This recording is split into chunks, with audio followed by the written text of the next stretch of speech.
नमस्कार, स्वागत है आपका आवाज अड्डा में। और आज बातचीत होगी गुजरात चुनाव को लेकर के। सर्वे आया है एक सी वोटर्स का, जिसमें प्रारंभिक अनुमान है उनके कि किस तरीके से पब्लिक का मूड है, और उसी को हम समझने की कोशिश करेंगे। बड़े महत्वपूर्ण चुनाव है जो कुछ 12 हफ्तों के बाद वहाँ पे होने हैं। तो क्या लोगों की वहाँ सोच है इस वक्त, कौन कौन से दल उसमें आपस में फाइट में है, जिसमें बीजेपी कांग्रेस के अलावा इस बार आप भी बहुत जोर शोर से वो चुनाव लड़ रही है। अलग अलग इलाकों का, जो अगर पूरे गुजरात को 4 हिस्सों में बांटें तो उन इलाकों में किस तरीके का मूड है, जातियों वर्गों का किस तरीके का मूड है, अर्बन रूरल का किस तरीके का मूड है। तो ऐसे तमाम जो मूड गेजिंग पॉइंट्स हैं सी वोटर के सर्वे के, हम उस पर बातचीत करेंगे कि गुजरात चुनाव में क्या होने वाला है, क्या तस्वीर बनने वाली है, कौन जीतेगा, किसकी सरकार बनेगी। ये बात मैं पहले स्पष्ट कर देता हूँ कि ये सर्वे है, अंतिम सत्य नहीं है, इसलिए आप ये मत मान के चलिए कि यही है। लेकिन चूंकि सर्वे से मोटे तौर पे हमें मूड का अंदाज़ा लगता है कि इस वक्त उस राज्य में क्या चल रहा है, लोगों की सोच किस तरीके की है, तो उसी पे आज हम बातचीत करेंगे। सर्वे की कुछ हाइलाइट्स मैं आपके सामने रख दूं, उसके बाद इस चर्चा को आगे बढ़ाएंगे। तो सबसे पहले जो बिल्कुल बेसिक आपको जानने में दिलचस्पी होती है कि क्या मूड है वहाँ का, किसकी सरकार बन सकती है, कितने वोट शेयर हैं। तो जो सी वोटर का सर्वे है उसमें जो अब तक के जो आंकड़े बता रहे हैं कि बीजेपी 135 से 143 सीटें जीत सकती है और वोट शेयर 47% तक हो सकता है। कांग्रेस 36 से 44 सीट और 32% का वोट शेयर। आम आदमी पार्टी का वोट शेयर तो बहुत ही सरप्राइजिंगली 17% दिख रहा है, लेकिन सीट में कन्वर्ट नहीं हो रहा है। देखिए, जहाँ पे भी बाइपोलर इलेक्शन होते हैं, बाइनरी होती है, वहाँ पे जब तीसरे की एंट्री होती है तो वोट परसेंटेज जरूर बढ़ जाता है, लेकिन वो सीटों में कन्वर्जन शायद इसलिए नहीं होता क्योंकि जब 20-22% से कम अगर आपके वोट है तो सीट कन्वर्ज नहीं होती है। अन्य के खाते में 4% वोट और 3 सीट्स यहाँ पे मिलके निकल के आ रही हैं। अब इसको अलग अलग हिस्सों में देखें तो जो उत्तर गुजरात कहा जाता है वहाँ पे 32 सीटें हैं और उसमें से बीजेपी 20 से 24 सीटें जीत सकती है, कांग्रेस को 8 से 12, आपको 1 और अन्य के खाते में 1 सीट जा सकती है। दक्षिण गुजरात में 35 सीट्स हैं और वहाँ का अंदाज़ा लगाइए तो करीब 27 से 31 बीजेपी के पक्ष में जाती हुई दिख रही है। कांग्रेस 3 से 7 पे यहाँ पे काफ़ी पीछे पर चल रही है और आम आदमी पार्टी को 2 सीट या 0 भी हो सकता है और अन्य खाते में भी 1 जा सकती है। सौराष्ट्र में देखें तो यहाँ पे 54 सीटें हैं, बहुत सबसे ज़्यादा सीट यहाँ पे है और 38 से 42 सीट्स मिलती हुई दिख रही है। कांग्रेस 11 से 15, आम आदमी पार्टी को 1 सीट यहाँ पे भी मिल सकती है। मध्य गुजरात में नज़र डालें तो 61 सीट्स हैं यहाँ पे, 46 से 50 तक बीजेपी के हिस्से में आ सकती हैं। कांग्रेस 10 से 14, आपके खाते में 1, अन्य के खाते में 2 आ सकती हैं। एक सवाल ये भी पूछा गया कि कामकाज कैसा है, तो चूँकि मोदी जी का गृह प्रदेश है वो और सबसे ज़्यादा लंबे समय तक वहाँ पे वो सीएम रहे हैं और उनका प्रभाव है, तो ये सवाल पूछा गया कि मोदी जी के कामकाज से क्या गुजरात की जनता खुश है। तो 60% लोग मानते हैं कि अच्छा कामकाज उन्होंने किया है, 18% मानते हैं कि एवरेज है, औसत कामकाज है, और 22% को लगता है कि काम खराब है। फिर अगला क्वेश्चन एक और ये पूछा गया, गुजरात सरकार का कामकाज कैसा है। क्योंकि वोट तो चूँकि मोदी जी का फेस ज़रूर रहेगा, लेकिन गुजरात सरकार के कामकाज पे भी होगा। तो 42% लोग मानते हैं काम अच्छा है, 26% औसत मानते हैं और 32% खराब मानते हैं। तो अगर आप 32 और 26 को जोड़ेंगे तो एक बड़ा फिगर आपको दिखेगा। सबसे बड़ा मुद्दा क्या रह सकता है इन चुनाव में, तो बेरोजगारी 31% के साथ सबसे बड़ा मुद्दा है, और उसके बाद इंफ्रास्ट्रक्चर 16%, किसानों की समस्याएं 15%, कोविड मैनेजमेंट 4%, और जो सबसे इस समय बड़ी समस्या महंगाई की देश में लगती है उसके पक्ष में केवल 6% लोग हैं। इसके अलावा भ्रष्टाचार, कानून व्यवस्था, राष्ट्रीय मुद्दे या अन्य थोड़े थोड़े ये सब है, लेकिन सबसे बड़ा मुद्दा बेरोजगारी का यहाँ पे निकल के आता हुआ दिख रहा है। तो ये कुछ ज़्यादा हाईलाइट जो थी वो हमने आपके सामने रखी। इन्हीं को और ज़्यादा डिटेल में हम लोग चर्चा करेंगे। कई और चीज़ें भी हैं जो हम लोग बातचीत करेंगे। हमारे साथ बातचीत करने के लिए जो मेहमान हैं मैं उनसे आपका परिचय करा दूं। भारतीय जनता पार्टी के प्रवक्ता प्रेम शुक्ला जी हमारे साथ हैं, कांग्रेस के प्रवक्ता अतुल लोंढे जी हमारे साथ हैं, साथ ही आम आदमी पार्टी की प्रवक्ता रीना गुप्ता जी हैं, सी वोटर के एडिटर खालिद अख्तर हमारे साथ हैं और वरिष्ठ पत्रकार कौशिक मेहता जी। आप सबका बहुत बहुत स्वागत है। एक ही निवेदन है कि थोड़ा सा मतलब एक दूसरे को सुन के बातचीत करेंगे तो बेहतर लगेगा। इससे पहले कि मैं अपने राजनीतिक दल या पत्रकारों के पास जाऊँ, मैं खालिद जी के पास जाना चाहता हूँ। खालिद, ये जो सर्वे है, अपने मोटे मोटे आंकड़े हमने दिखाया किस तरीके का है, लेकिन आप लोगों ने चूंकि सर्वे किया है और लाइव ट्रैकर आपका चलता रहता है, क्या इस बार फिर से पूरी तरीके से स्वीप दिख रहा है? जैसे कि पिछली बार के चुनाव में बड़े कांटे की टक्कर थी, लेकिन इस बार ऐसा होता नहीं दिख रहा। रीजन क्या है इसका? देखिए सर, ये चुनाव काफ़ी इंटरेस्टिंग हो गए हैं। अभी तक गुजरात की पॉलिटिक्स या राजनीति बाइपोलर थी। दो कांग्रेस या बीजेपी, इन्हीं दो के बीच में लड़ाई रहती थी। लास्ट टाइम काफ़ी नज़दीकी लड़ाई हुई थी जब बीजेपी 99 सीटों पर सिमट गई थी और कांग्रेस 77 सीटों के आसपास। इस बार चूंकि आम आदमी पार्टी की एंट्री हुई है, हालांकि वो पिछली बार भी थे लेकिन वो लगभग 1% भी उनका वोट शेयर नहीं था, लेकिन जो हमारे सर्वे में जो आ रहा है वो दिख रहा है कि आम आदमी की एंट्री की वजह से इस बार का कंटेस्ट जो है वो ट्रायंगुलर हो गया है, बाइपोलर से वो ट्रायंगुलर हो गया है। और 17% के आसपास अगर किसी पार्टी का वोट शेयर आता है तो उसको हम सिर्फ वोट कटवा तक नहीं महदूद रख सकते। और उसमें इंटरेस्टिंग चीज़ ये है कि हाँ, जो हमारे सर्वे में आया कि जो ये आम आदमी पार्टी का जो वोट शेयर इंक्रीज़ हो रहा है उसमें ज़्यादातर जो है वोट्स, अगर मान लीजिए 100 अगर आप लेते हैं रेस्पोंडेंट्स के फिगर, तो उसमें से 80% वो हैं आम आदमी पार्टी में आने वाले जो कांग्रेस के थे और 20% वो हैं जो बीजेपी के थे। तो इस ट्रायंगुलर फाइट में जो हमारे सर्वे में जो दिख रहा है वो आम आदमी पार्टी की एंट्री की वजह से कांग्रेस को नुकसान ज्यादा होता दिख रहा है और बीजेपी को फायदा हो रहा है बाय डिफॉल्ट। और बीजेपी चूंकि ऑलरेडी वहां पे ऑर्गेनाइजेशनली काफी स्ट्रांग है और पीएम मोदी की होम स्टेट है, जो जिनका वहां पे लार्जर देन लाइफ फिगर है, तो इस वजह से जो नतीजे हैं वो काफ़ी ज़्यादा बीजेपी के फेवर में जाते दिख रहे हैं। लेकिन मैं आपको एक चीज़ और बता दूं, ये आज की तारीख में ये सिचुएशन इवॉल्व हो रही है जहाँ पे क्या कहते हैं आम आदमी पार्टी 17% पे है, जिसमें हमने दिखाया कि आपको 0 से 2 सीटों के आसपास है, या मैथमेटिकली कहें कि थोड़ी और ज़्यादा हो सकती है आज के वक्त में। लेकिन आने वाले वक्त में क्या आम आदमी पार्टी वो थ्रेशोल्ड पे पहुंचेगी जहां पे ये वोट जो है उनका सीट कन्वर्जन में होना शुरू होगा, ये देखने वाली बात होगी।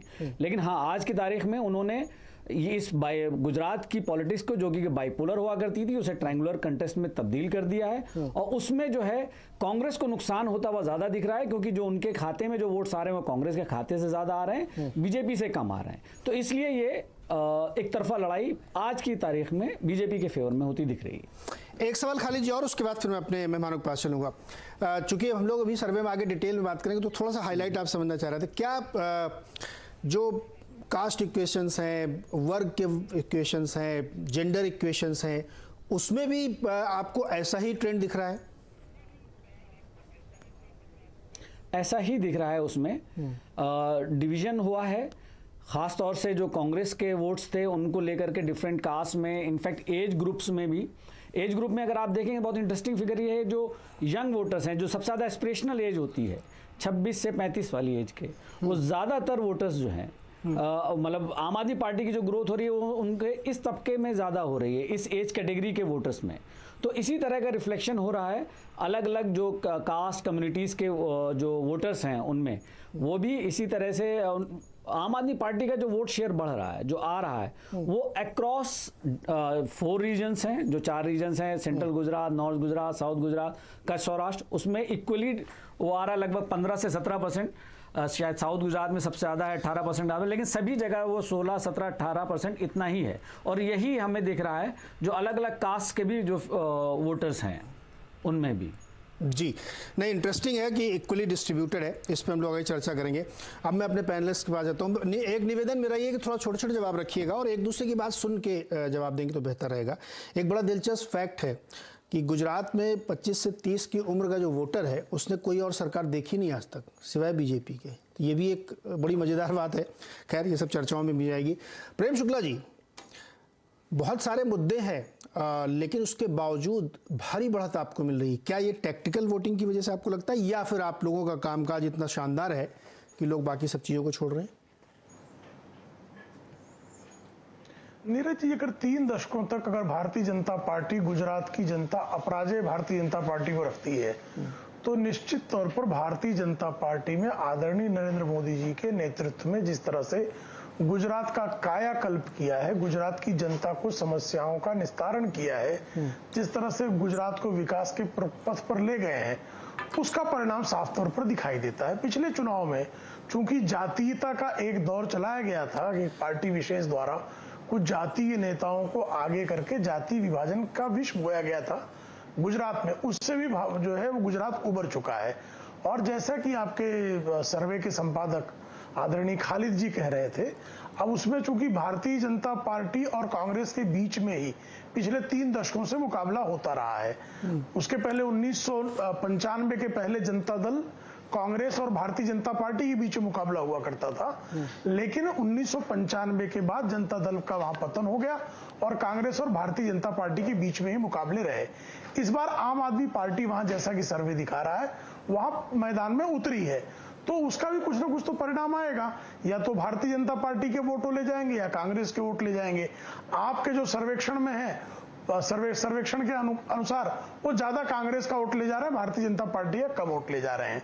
तो इन चीजों का भी परिणाम चुनाव पर पड़ता है, इससे कोई इंकार नहीं कर सकता। लेकिन इस तथ्य को हर कोई स्वीकारेगा कि गुजरात का भारतीय जनता पार्टी ने जिस तरह से आदरणीय नरेंद्र मोदी जी के नेतृत्व में कायाकल्प किया, उसके कारण भारतीय जनता पार्टी के पक्ष में जनादेश 2022 के चुनाव में मिलना भी सुनिश्चित दिखाई दे रहा है।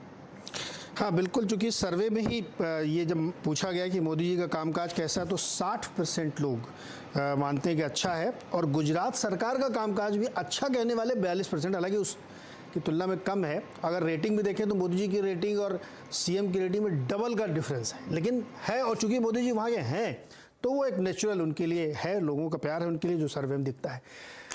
अतुल जी, सर्वे भी कह रहा है कि नुकसान आप ही का सबसे ज़्यादा हो रहा है,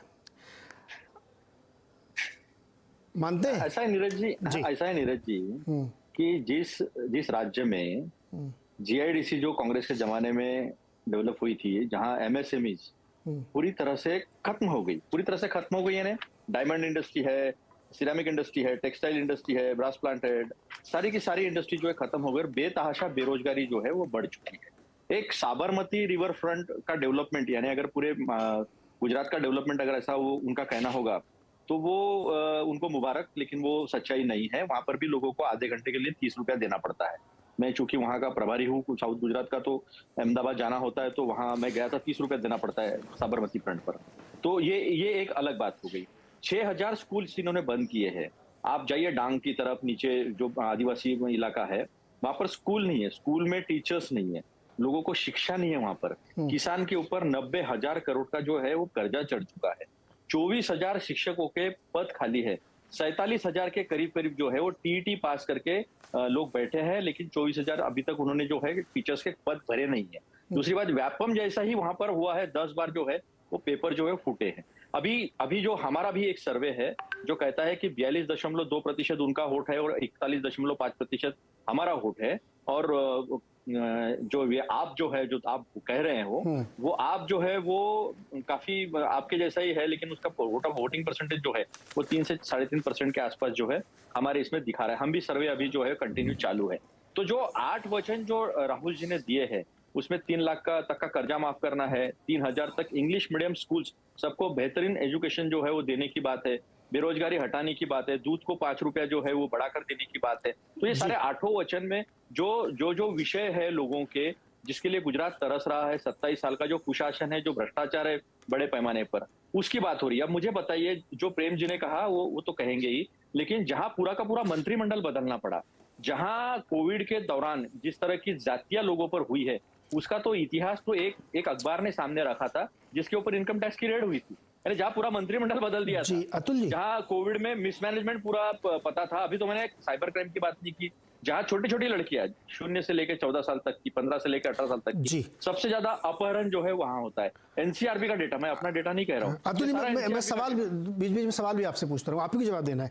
देखिए, कोविड की आपने चर्चा की, 4% लोग केवल मानते हैं कि वो मिसमैनेजमेंट था। आपने बेरोजगारी की बात की, 31% है। सर्वे कह रहा है नहीं, मेरा नहीं सर, सी वोटर का सर्वे। बेशक ये आपको अधिकार है कि आप उससे ना इत्तेफाकी रखें, इसमें मुझे कोई दिक्कत नहीं, लेकिन जो सर्वे दिख रहा है, आप तमाम जो इश्यूज गिना रहे, हो सकते वो हो, लेकिन उसके बावजूद लोग 47% वोट दे रहे हैं, आपसे 15% ज्यादा।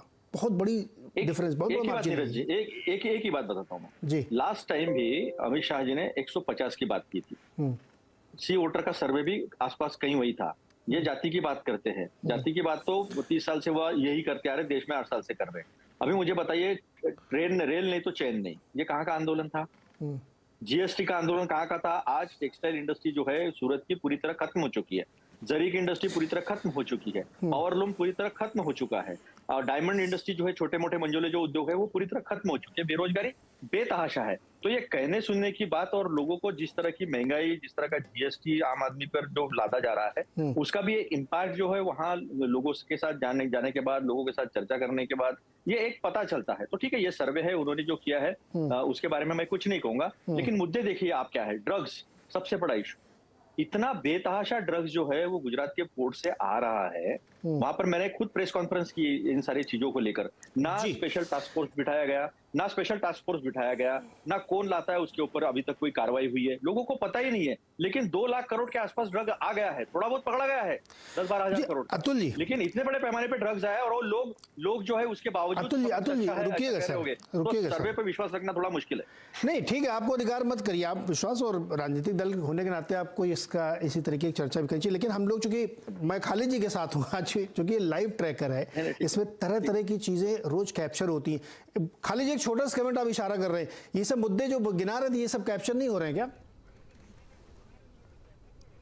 पहले तो नीरज जी, मैं अतुल जी को थोड़ा करेक्ट करना चाहूँगा। इन्होंने कहा कि सी वोटर ने भी पिछली बार उतना ही दिखाया था जितना अमित शाह जी कह रहे थे।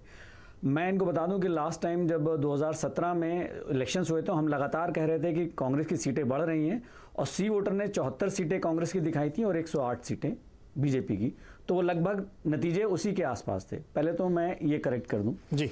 दूसरा ये कि जो हमारे ट्रैकर में सर वो सारे मुद्दे आ रहे हैं। लोगों के लिए अनएम्प्लॉयमेंट वहाँ 31% लोग कह रहे हैं कि उनके लिए मुद्दे हैं, वो एक बहुत बड़ा मुद्दा है। फार्मर्स इशू 15 से 16% लोग वहाँ कह रहे हैं।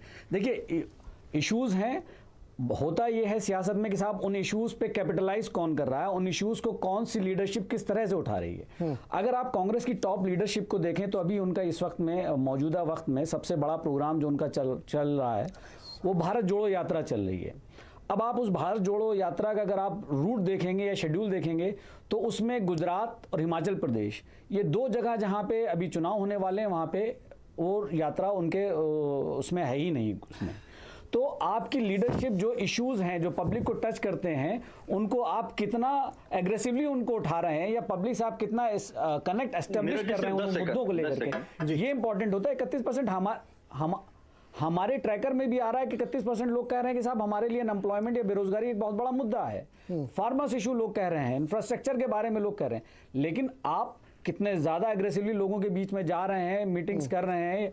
अब आपके सबसे बड़े नेता, सबसे बड़ा प्रोग्राम इधर पिछले 10-15 साल में, जब से उनके सियासत 2004 से जब से वो आए हैं, सबसे बड़ा उनका ये एम्बिशियस एक मास कॉन्टैक्ट प्रोग्राम उनका चल रहा है। लेकिन आप उनके भारत जोड़ो यात्रा में देखिए, वो गुजरात है ही नहीं। तो इस ये बहुत महत्वपूर्ण सवाल है अतुल जी। रुझान नहीं। अतुल जी, बहुत संक्षेप में इसका जवाब दीजिएगा। मतलब जहां चुनाव होने वाले 3 महीने बाद, वहां छोड़ करके आप केरल में इतने दिन से यात्रा चल रही है। नहीं, यही मेरा जो ऑब्जेक्शन है ना, यही है। खालिद साहब तो टेक्निकल पर्सन है, लेकिन शायद उन्होंने ज्योग्राफी देखी नहीं है। इस देश में अगर पदयात्रा अगर आपको कन्याकुमारी से लेकर जम्मू कश्मीर तक लेके जाना है, और वो भी पैदल लेके जाना है, तो उसको डेविएट नहीं, 50 किलोमीटर भी डेविएट नहीं किया जा सकता, वो सीधी जाएगी। लेकिन उन्हें ये पता नहीं है कि गुजरात की जो हमारी लीडरशिप है वो वहां पर भारत जोड़ो यात्रा कर रही है, लोगों तक जा रही है। 5 अगस्त को राहुल जी खुद अहमदाबाद आए थे और उन्होंने 8 वचन जो दिए थे, 8 वचन जो है हम लोगों तक सब तरीके से, सोशल मीडिया हो, हमारे पंचायत की मीटिंग्स हो, हमारे अलग अलग नेता जो है वहां जाकर कर रहे हैं। मैंने खुद भी प्रेस कॉन्फ्रेंसेस की है सूरत में, मैं बता रहा हूँ, आप देख लो या मैं भेज देता हूँ आपको। तो जो बात है वो बातें तो इनके इसमें देख नहीं रहे कि ड्रग्स का इंपैक्ट कितना बड़ा है लोगों पे। मैंने प्रेस कॉन्फ्रेंस के जो रिस्पांस आया है मुझे पता है वो। तो हो सकता है आज इन्होंने किया है सर्वे में, उस पर कोई ऑब्जेक्शन नहीं उठा रहा हूँ, मैं अपनी बात रख रहा हूँ क्योंकि मैं भी वहां अभी काम कर रहा हूँ, नहीं आना जाना लगा है जी। अतुल जी, लेकिन अगर वो ऐसा कहते हैं, नहीं ज्योग्राफी बिना समझे अगर कहते हैं ऐसा कि नहीं अतुल जी एक मिनट, अख्तर जी का ये कहना है, अतुल जी अख्तर जी का ये कहना है कि जो गैल्वनाइज आपको गुजरात में करना चाहिए वो आप केरल में कर रहे हैं। उनका ये नहीं कहना है कि आप उधर राहुल जी गए नहीं कभी, जाएंगे नहीं, जाएंगे बिल्कुल जाएंगे, लेकिन जो गैल्वेनाइजेशन, जो हाइप क्रिएट करनी चाहिए आपको गुजरात के लिए, वो इस समय मिसिंग है। वो ये बात कह रहे हैं। बाकी आपकी प्लानिंग होगी पदयात्रा वहां नहीं जा रहे ऐसा उन्होंने कहा जी। तो ज्योग्राफी समझनी पड़ेगी देश की। प्रेम शुक्ला जी, एक छोटा सा कमेंट आपका, उसके बाद मैं रीना जी के पास आता हूँ। वो कह रहे हैं कि बहुत सारे मुद्दे हैं जो जनता के बीच में हैं। जी नहीं, मैं तो ये कह ही नहीं रहा हूं कि मुद्दा विहीन हो गया है। अभी बहुत सारे जन कल्याणकारी निर्णय लिए जाने हैं और उनका क्रियान्वयन किया जाना है। अब मुद्दे की बात यह है कि जब बेरोजगारी की बात करते हैं तो लोग देखेंगे कि गुजरात में एक जहां पर भारतीय जनता पार्टी का शासन है वहां बेरोजगारी कैसी है।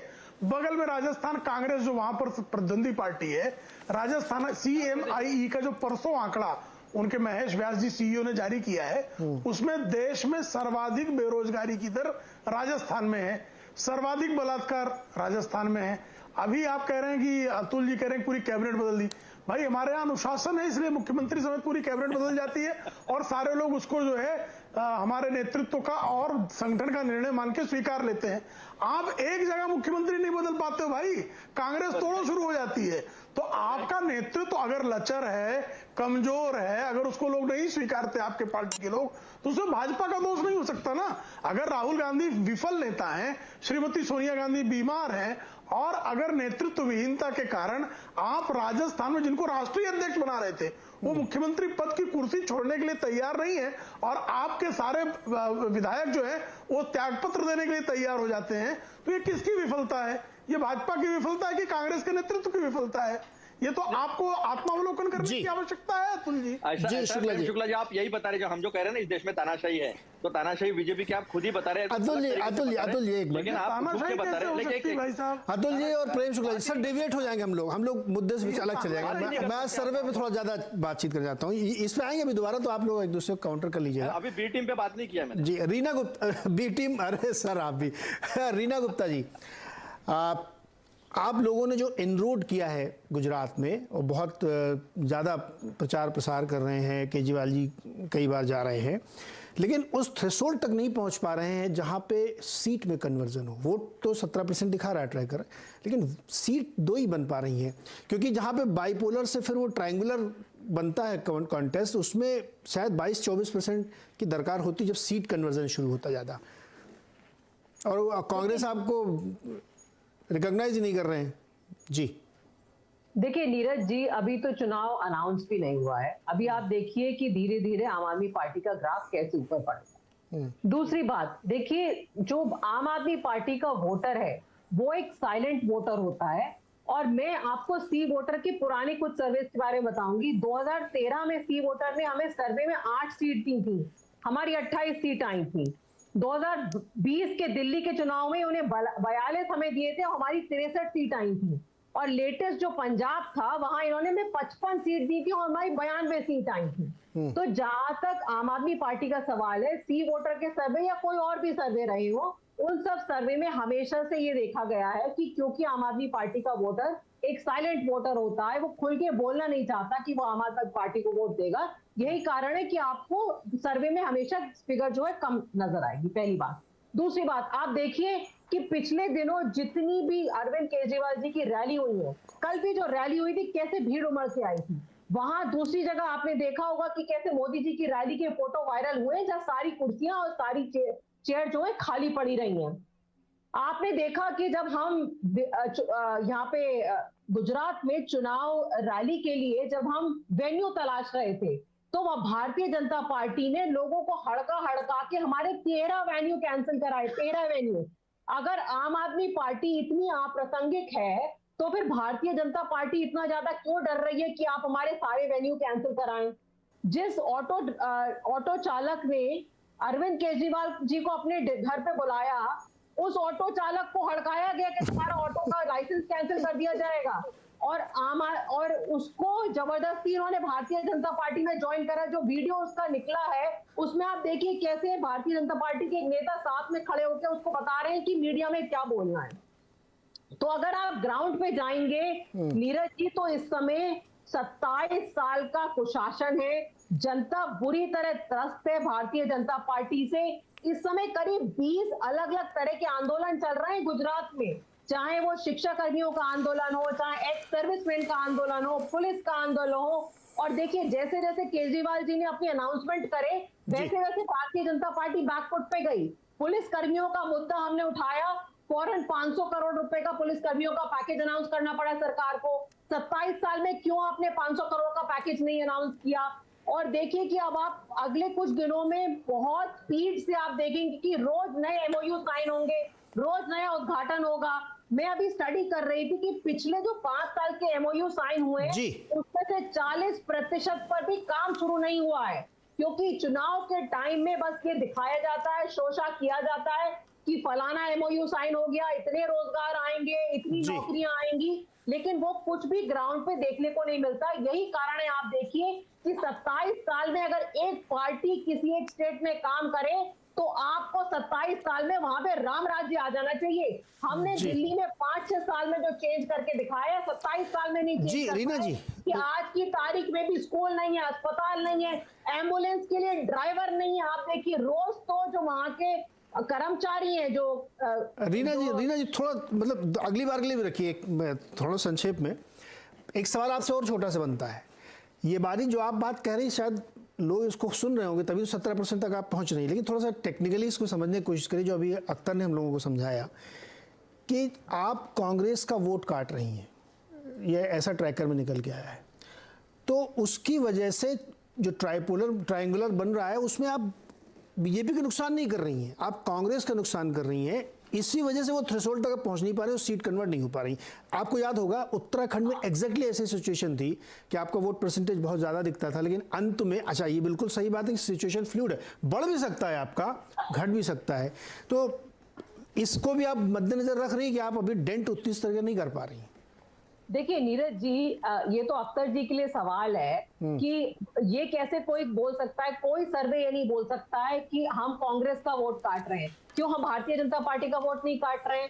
सर्वे से आपको ये कभी कम काट रहे हैं, बीजेपी का कम, कांग्रेस का ज्यादा, वो ने ये कहा है 80-20। वो तो वहां के वोटर को निर्णय लेना है कि उसको किसको वोट देना है। दिल्ली का जो काम है, दिल्ली के काम से वहां के वोटर्स बहुत खुश हैं। उन्होंने जो दिल्ली का शिक्षा मॉडल, स्वास्थ्य मॉडल, फ्री बिजली, फ्री बस, इस सब के बारे में सुना है। यही कारण है, आप ग्राउंड पे जाके बात करके देखेंगे तो आपको नजर आएगा कि किस तरह रैली में भीड़ उमड़ रही है, बिल्कुल बुरी तरह से। सब लोग जो हैं, चाहे आप नॉर्थ में चले जाइए, चाहे आप साउथ में चले जाइए, हर जगह से आम आदमी पार्टी को बहुत स्नेह मिल रहा है। और धीरे धीरे जैसे जैसे चुनाव अनाउंस होंगे और जैसे जैसे इलेक्शन के करीब आएंगे, और मैं तो आपको पंजाब का एग्जांपल देना चाहूंगी ना। पंजाब में सी वोटर ने हमें 92 सीट दी, हमें 92 सीट दी थी और हम 52 दी थी और हमारी 92 सीट आई है। तो देखिए मतलब जो हमारा वोटर है वो हमेशा से साइलेंट वोटर रहा है। मुझे पूरा विश्वास है कि गुजरात में झाड़ू चलने वाली है, बदलाव की लहर है और आम आदमी पार्टी की सरकार बनेगी। जी। कौशिक मेहता सर, आपका भी अपना आकलन और अनुमान है, तो ये सी वोटर के आंकड़े निकल के आ रहे हैं, क्या ऐसी ही तस्वीर है वहां पे? इसमें 2-3 बातें आपको गौर करना पड़ेगा। ये पहले तो जो खालिद भाई ने बताया कि ट्रायंगुलर ये होने वाला है पोल, ये पहली बार गुजरात में 30-32 साल के बाद हो रहा है। कई पार्टियां, तीसरी पार्टी आई लेकिन किसी को सफलता नहीं मिली, लेकिन पहली बार आज आपकी चर्चा हो रही है गुजरात। भाजपा को भी थोड़ा बहुत तो डर लगा हुआ है कि ये एक बार जो घुस गया तो हमें दूसरे राज्यों पर भी उसका मुकाबला करना पड़ा।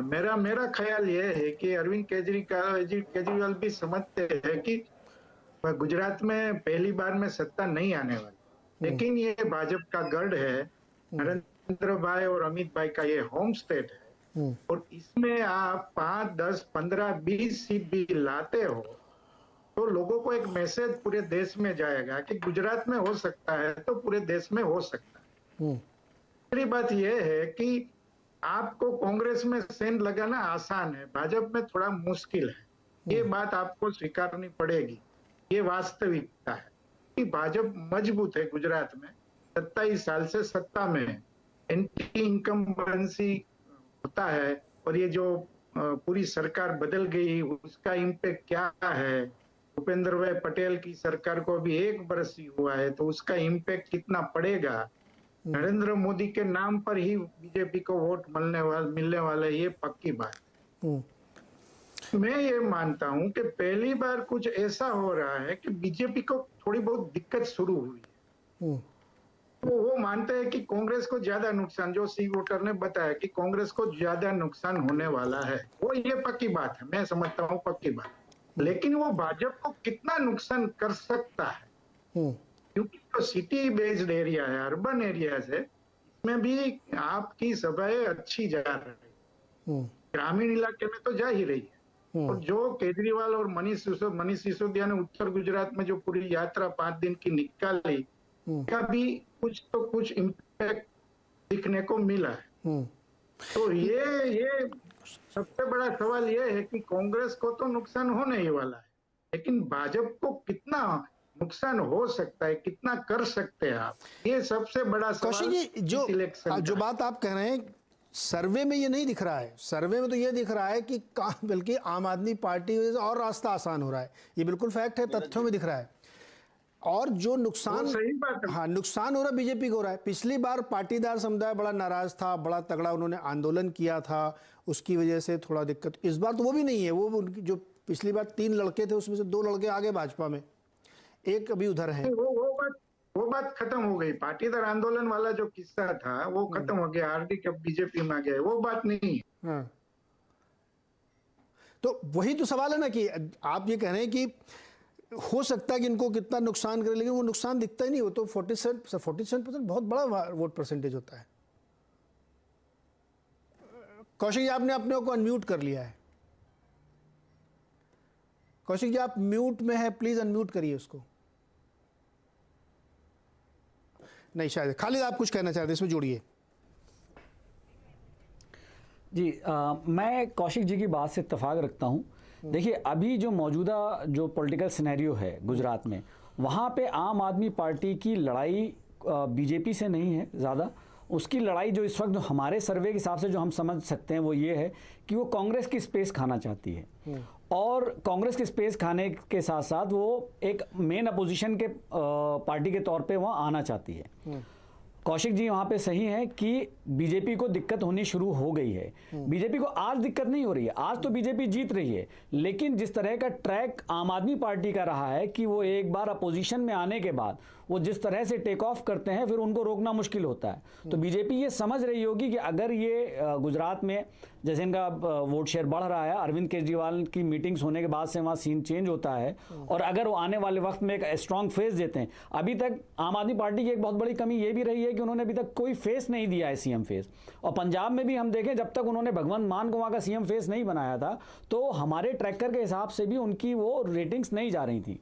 और रीना जी, मैं आपको थोड़ा सा करेक्ट कर दूं, बीच में पंजाब की बात जिक्र आया, तो हमने आपको 54 से 63 सीटें दी थी सी वोटर ने, और हम लगातार कह रहे थे कि हमारा कंजर्वेटिव एस्टिमेट है, ये भी हम लोग कह रहे थे, क्योंकि थोड़ा सा एक इस तरह का फिगर्स आ रही थी कि हम कंजर्वेटिव कह रहे थे, लेकिन सबसे पहले हम ही लोग थे जिन्होंने, जी मैं मान रहा हूं 92, लेकिन आपने कहा 54, हमारा रेंज था 54 to 63, उसमें हम ये एक लगाते थे कि ये हम कंजर्वेटिव सीट्स दे रहे हैं। अब वापस आते हैं गुजरात पे, तो ये कि आज की तारीख में आम आदमी पार्टी की जद्दोजहद बीजेपी को डिसलॉज करने से ज़्यादा कांग्रेस की जो वीकनेस है उसके ऊपर कैपिटलाइज करते हुए अपनी स्पेस बना करके वहाँ एक मेन अपोजिशन पार्टी के तौर में इमर्ज करने की ज़्यादा है। और बीजेपी को तकलीफ उसी दिन शुरू हो जाएगी अगर ये इमर्ज करते हैं उस लेवल पे, तो फिर बीजेपी के लिए खतरा होना शुरू हो जाएगा, क्योंकि बीजेपी का जो वहाँ पे मेन पिच है हिंदुत्व की, उसको केजरीवाल चैलेंज नहीं करते हैं। इनफैक्ट गुजरात में Hindutva has become an integral part of the Gujarat politics, और उसमें बहुत संभल के केजरीवाल जी खेलते हैं। तो अभी तो इस चुनाव में तो ये हमारे सर्वे के हिसाब से लग रहा है कि BJP will have an easy run, लेकिन आप देखें कि उनका वोट शेयर 2% उनका भी कम हो रहा है, 49 से 47% के आसपास आ रहा है इस बार। लेकिन अगर वो अपोजिशन में ठीक ठाक पोजीशन में बैठ जाते हैं, then they will create a problem for the BJP in the next elections. तो ये बीजेपी भी समझ रही है। अतुल लोने जी, बस मैं ये इतना ऐड करना चाह रहा था। सभी लोग आप ही की तरफ इशारा कर रहे हैं, नुकसान आप ही का हो रहा है। देखिए, सर्वे भी यही कह रहे हैं। ऐसा है कि जनता को भी समझता है, जनता भी होशियार वोटर है। लास्ट टाइम हमारी 16 सीटें जो है वो 2000 के अंदर के वोट मार्जिन से हारी थी। बहुत छोटे छोटे मार्जिन से 16 सीटें हमारी कम हुई थी और 79 सीटें हमने जीती थी। तो ये एक क्लोज कंटेस्ट हुआ था और अभी लोग जानते हैं।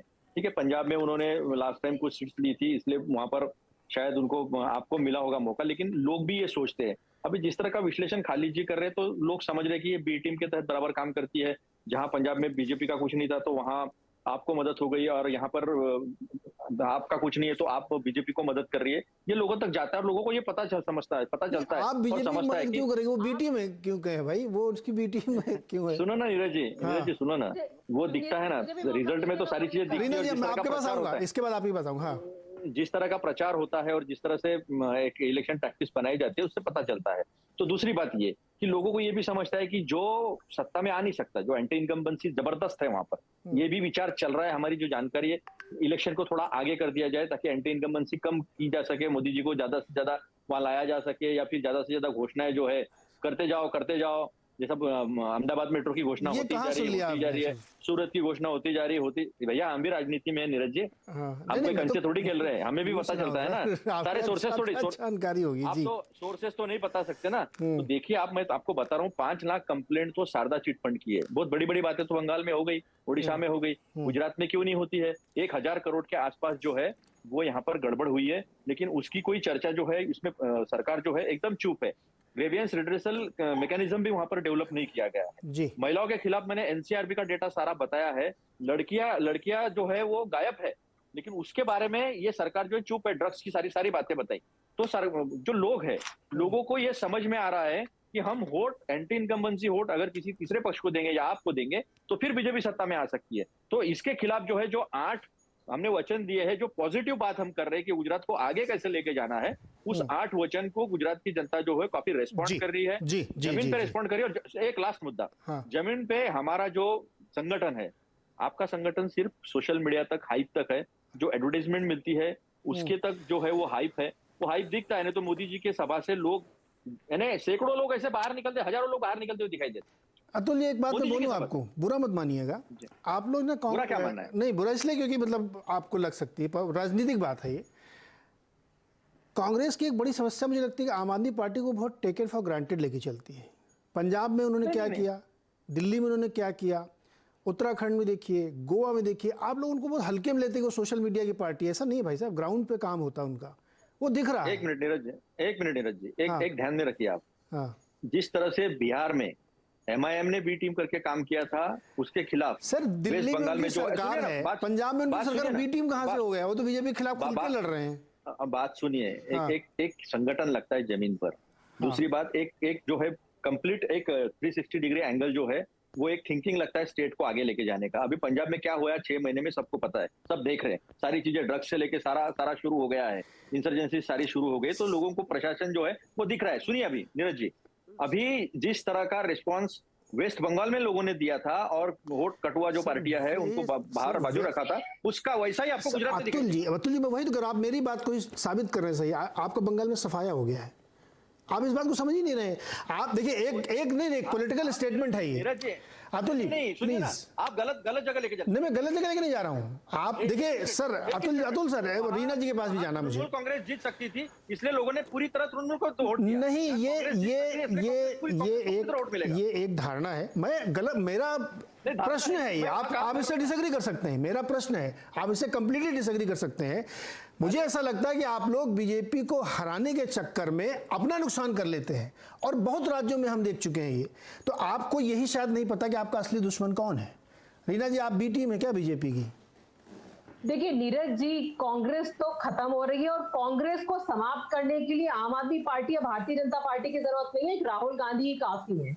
आप देखिए ये जो शब्द वो यूज कर रहे हैं, झूठा है, उसको लोग एक्सेप्ट कर रहे हैं। अतुल जी प्लीज, अतुल जी, इतनी अच्छी चर्चा चल रही है, आपने अपने बारे में बच्चों के सर पे हाथ रख के कसम खाने वाला, मैं आपके बीच में नहीं बोला ना, और दिल्ली में बाहर करके यहाँ गुजरात के लोग क्या माफ करेंगे उनको? जिस तरह से गांधी जी की जो है फोटो हटा दी, पंजाब से हटा दी, दिल्ली से हटा दी और गांधी के गुजरात में जाकर वहाँ नीरज जी देखिए इस तरह से डिबेट नहीं होता है। इन्होंने इसलिए प्रवचन दिया, मैं चुपचाप सुनती रही। अतुल जी प्लीज अपनी अपनी बारी में देखिए, इतनी अच्छी डिबेट चल रही है अपने अपने टाइम पे, अपनी बारी में अतुल जी आप बोलिएगा। मैंने व्यक्तिगत अटैक नहीं किया। नहीं व्यक्तिगत की बात नहीं है, उनको अपनी बात रखने दीजिए।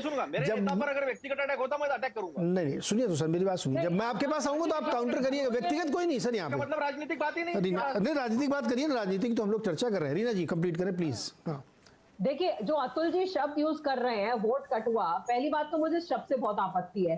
तो ऐसे तो कांग्रेस के लिए भी बोल सकते हैं कि कांग्रेस क्यों गई उत्तर प्रदेश में चुनाव लड़ने, 400 सीटों पे जमानत जब्त हो गई, तो वहां जाके भी इन्होंने क्या भारतीय जनता पार्टी की मदद करी?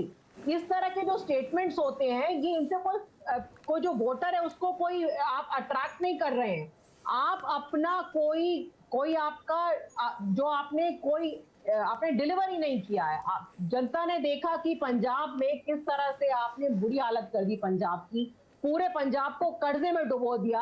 अभी तो 6 महीने हुए हैं और 6 महीने में हमने इतना बढ़िया काम किया, मोहल्ला क्लिनिक खुल गई है, फ्री इलेक्ट्रिक बिजली मिलनी शुरू हो गई है। आप देखिए 5 साल में कैसे पंजाब का कायाकल्प होने जा रहा है। और बी टीम की बात है तो कांग्रेस से बड़ी बी टीम तो कोई है ही नहीं भारतीय जनता पार्टी की। 200 एमएलए तो कांग्रेस के बिक के गए हैं, तो बी टीम कौन है आप बताइए? जो पिछले 8 साल में 200 एमएलए बिक के गए हैं वो तो कांग्रेस के बिक के गए हैं। इसका मतलब तो बी टीम आप है भारतीय जनता पार्टी की। और जनता ये देख चुकी है, पिछली बार गुजरात में भी कितने सारे कांग्रेस के एमएलए जो है भारतीय जनता पार्टी उन्होंने ज्वाइन करी। जनता देख चुकी है कि कांग्रेस के ऊपर वोट वेस्ट करने से कोई फायदा नहीं है। कांग्रेस का सफाया होने वाला है बिल्कुल। जो चुनाव है इस बार भारतीय जनता पार्टी और आम आदमी पार्टी के बीच में है, और आप देखिए कि धीरे धीरे आम आदमी पार्टी का ग्राफ बढ़ने वाला है और आम आदमी पार्टी की सरकार बनेगी। नीरज जी जी मैं छोटा सा ब्रेक लेता हूँ सर, छोटा सा एक ब्रेक, उसके बाद लौट के आते हैं, ब्रेक ले लेते हैं, लौट की चर्चा को आगे बढ़ाते हैं। अभी समय है हम लोगों के पास।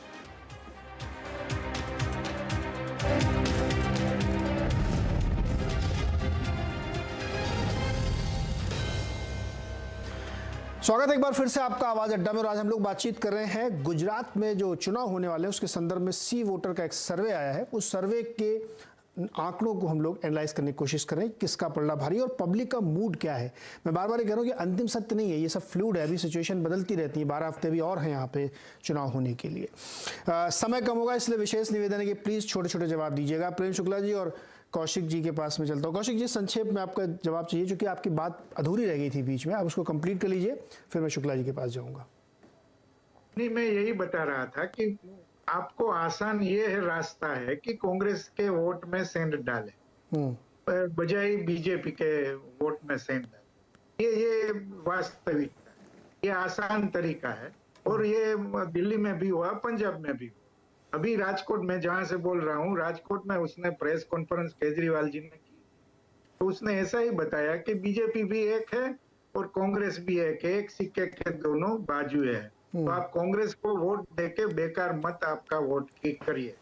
तो ये स्पष्ट है कि सेंध लगने वाली है कांग्रेस में ज्यादा। कौशिक जी एक छोटा सवाल और आपसे, बहुत छोटा सवाल ये है, जनमानस में, जनता में इस सर्वे के हिसाब से सरकार के खिलाफ कोई नाराजगी नहीं दिख रही है।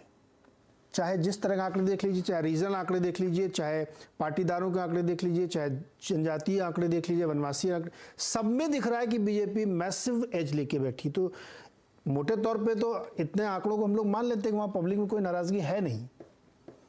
आपने एक बात, दूसरी बात आपको बताऊं कि नरेंद्र मोदी जब गुजरात में थे तब तो सूरज मध्याह्न पे था, ऊपर था, तभी भी 125 से ज्यादा सीट नहीं आई है। और नरेंद्र मोदी 13 बरस यहाँ रहे तो उसकी सीटें घटती आ रही। नरेंद्र मोदी थे तब भी ये था। अब सवाल यही है कि आप कितना सेंध लगाएगा कांग्रेस में और कितना बीजेपी में नुकसान। ये सवाल पूरे इलेक्शन ये सवाल पे अटका हुआ है। मुख्य विपक्षी दल कौन बनेगा इसकी लड़ाई है क्या? हाँ, वही बात है ना कि भाई आप जो खालिद भाई ने जो बताया कि 15-20 सीट भी जो आप ले जाती है तो ये बहुत बड़ा अचीवमेंट है उसके। ठीक, ऐसा मानता हूँ। शुक्ला जी, बीजेपी की बन सकती है, ये जी, वो दूसरी बात है। लेकिन सवाल ये है कि आप कितना स्कोर कर सकते हैं। मेरे ख्याल से ये इलेक्शन का सबसे बड़ा सवाल ये है। शुक्ला जी, इलेक्शन का सबसे बड़ा सवाल तो ये है, कौशिक जी कह रहे हैं कि किसमें कितना एनरोड होगा। आपके तो बड़ा सेफ दिख रहा है नंबर्स के हिसाब से, अभी तक के हिसाब से जो भी हम लोगों के पास आंकड़े हैं। लेकिन एक बात जो भी कौशिक जी कह रहे थे कि जो आंकड़े दिखा रहे हैं वो शायद अनप्रेसिडेंटेड होंगे। 143 तक अगर आपका नंबर पहुंचता है और 30 साल मतलब 27 साल की सरकार है, एंटी इनकम्बेंसी तो होगी ना थोड़ी बहुत। नहीं, देखिए गुजरात में प्रो इनकम्बेंसी देखी गई है। आप 2002 के चुनाव में भी लोग कह रहे थे कि हेवी एंटी इनकम्बेंसी और नरेंद्र मोदी जी जो है वो चुनाव हार जाएंगे। 2007 में भी यही हमने सुना, 12 में सुना, 17 में सुना, और हर बार आपने देखा कि भारतीय जनता पार्टी जो है वो बहुत आसानी से चुनाव जीतने में सफल हुई। सबसे कठिन चुनाव भारतीय जनता पार्टी की दृष्टि से 2017 का था, इसमें कोई संदेह नहीं है। और 2017 के चुनाव भी क्यों कठिन थे? क्योंकि जातिवाद की आग में गुजरात को जलाने का एक सुनियोजित षड्यंत्र रचा गया था, जिसमें कालांतर में कांग्रेस को विफलता प्राप्त हुई, और उस विफलता का परिणाम आज कांग्रेस भुगत रही है। कि आपने एक जातीयता का जहर बोने का प्रयास किया, क्योंकि गुजरात में जाति राजनीति खाम फार्मूला ये कब था? ये कांग्रेस का ही फार्मूला था ना, क्षत्रिय, हरिजन और मुस्लिम, इनको हम एक पाले में ले आएंगे। और गुजरात की सत्ता को जो है माधव सिंह सोलंकी का मानना था कि हम उसको शाश्वत कर लेंगे, लेकिन ऐसा हो नहीं पाया। भारतीय जनता पार्टी चूंकि विकास की राजनीति कर, दूसरा जो बार बार बात हो रही, जो कौशिक भाई भी जिस बात को रेखांकित कर रहे हैं, खालिद भाई भी रेखांकित कर रहे हैं। देखिए, जहां पर भी भारतीय जनता पार्टी से आप आज तक लड़ी है, 2013 से लेकर 2022 तक का इतिहास, वो कांग्रेस के गढ़ को जो है वो ध्वस्त करने में कामयाब होती है। दिल्ली में वो कांग्रेस को हराने में कामयाब हुई और वहां काबिज हो गई। इसी तरह पंजाब में भी वो कांग्रेस को हराने में कामयाब हुई। उत्तराखंड में भारतीय जनता पार्टी को रिप्लेस करने का प्रयास किया। आज आप देखिए, चुनाव के बाद उनका जो अध्यक्ष था वो अभी भारतीय जनता पार्टी की सदस्यता स्वीकारने के लिए तैयार हो गया।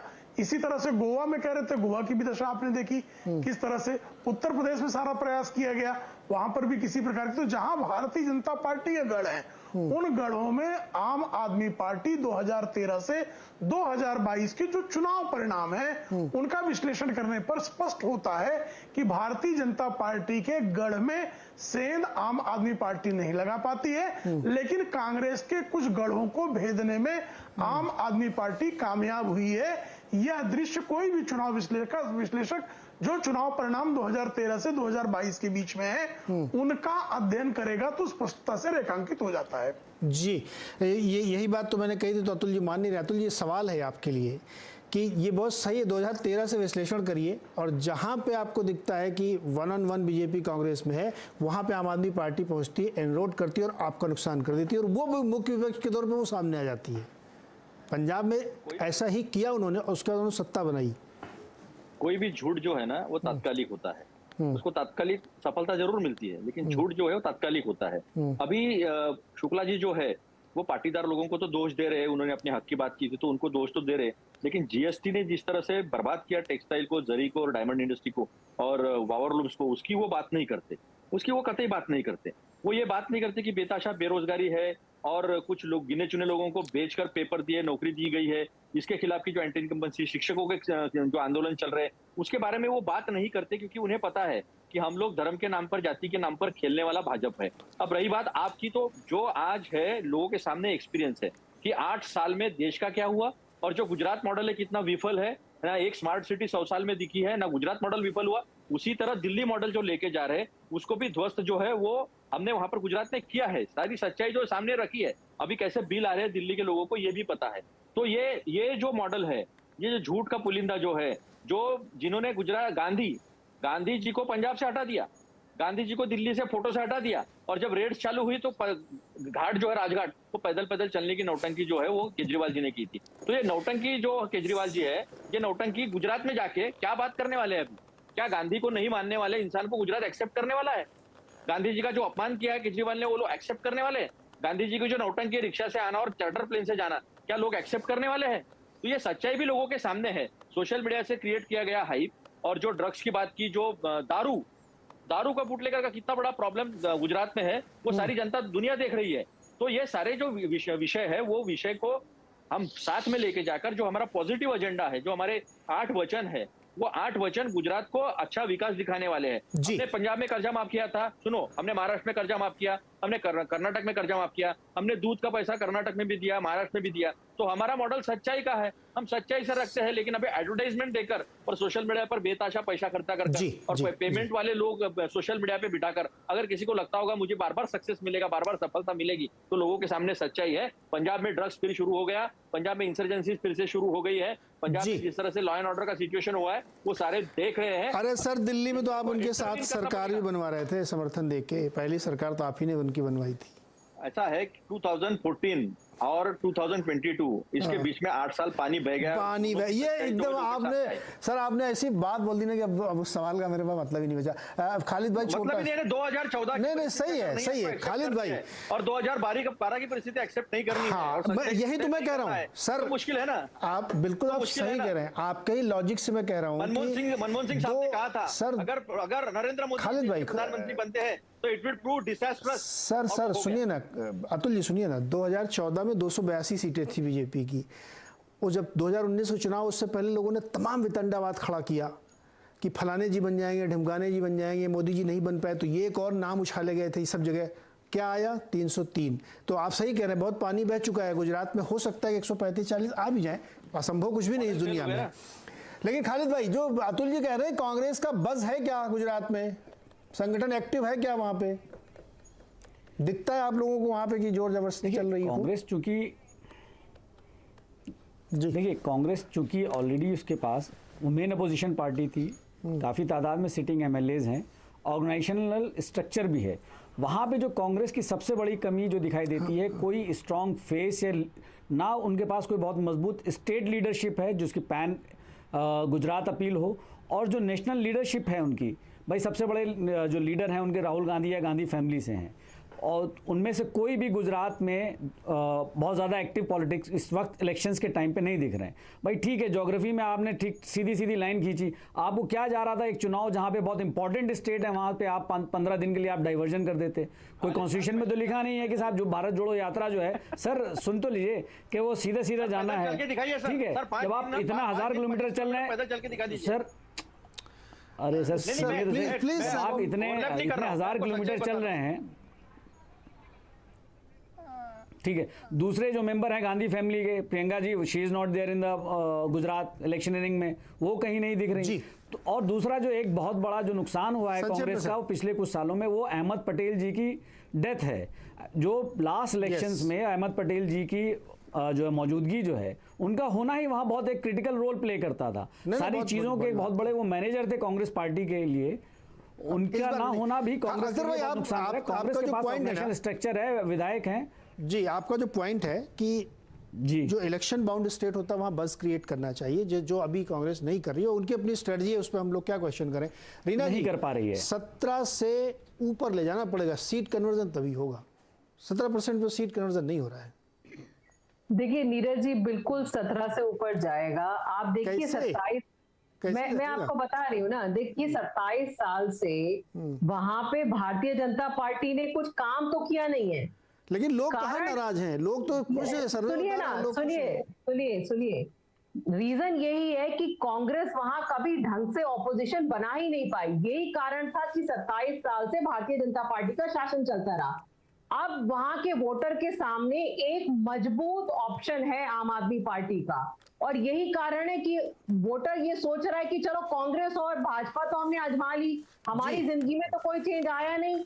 कांग्रेस के नेता अमीर होते गए, भाजपा के नेता अमीर होते गए, लेकिन वोटर तो वैसे का वैसे रहा। ना स्कूल है, ना अस्पताल है, ना सड़क है, ना कर्मचारियों के तनख्वाह है। हर दूसरे दिन गुजरात में पेपर लीक होता है। सर आप पूछिए इनसे कि जो इतना बड़ा जो कहते हैं जो डिविडेंड है, जो यूथ डिविडेंड है, वो आप पेपर लीक रोज करवाते रहेंगे, उस यूथ की इतनी बुरी हालत है। तो इन सब लोगों को रीना जी माफी चाहूंगा, समय की पाबंदी, माफी चाहूंगा कि शो खत्म हो रहा हमारा। देखिए, मैं तो इस सर्वे के दायरे में ही बात कर रहा हूँ इस समय, इसलिए मेरे स्टेटमेंट को आप सुनिए। जो सर्वे दिखा रहा है उसमें ये जो भी बातें आप करी वो रिफ्लेक्ट नहीं हो रही हैं। सब बातें उसमें शामिल, ऐसा नहीं कोई मुद्दा अख्तर जी ने शामिल नहीं किया उसमें। भ्रष्टाचार जो सब है 2-3% है, लार्जली उसमें लोग नाराज नहीं है, ये एक फैक्ट है। मोदी जी का होम स्टेट है, अमित शाह जी का होम स्टेट है और उनकी पॉलिटिकल कैपिटल बहुत बड़ी है जो नंबर्स में रिफ्लेक्टेड है। तो यहाँ जो सर्वे से निकल रहा है, मैं उसी के संदर्भ में बात कर रहा हूँ कि आप नुकसान तो कांग्रेस का जरूर कर रही हैं, लेकिन सीट में कन्वर्जन नहीं हो रहा है, इसीलिए नंबर इस तक दिख रहे हैं कि 135, 147, 42 तक सीटें जा सकती। बहरहाल जो मैं बार बार कह रहा हूँ कि अंतिम सत्य नहीं है, ये एक सर्वे है। अभी और ऐसे बहुत सारे सर्वे आएंगे, जब चुनाव के हम लोग और करीब पहुंचेंगे तो अलग अलग एजेंसीज के बड़े सारे सर्वे आएंगे, तो हम लोग और इसमें चर्चा करेंगे। लेकिन मोटे तौर पे मूड समझ में आता है कि गुजरात में क्या हो सकता है, क्या होने की संभावना है। इसी संदर्भ में हमने आज ये चर्चा की। आप सब मेहमानों को बहुत बहुत शुक्रिया हमारे साथ जुड़ने के लिए।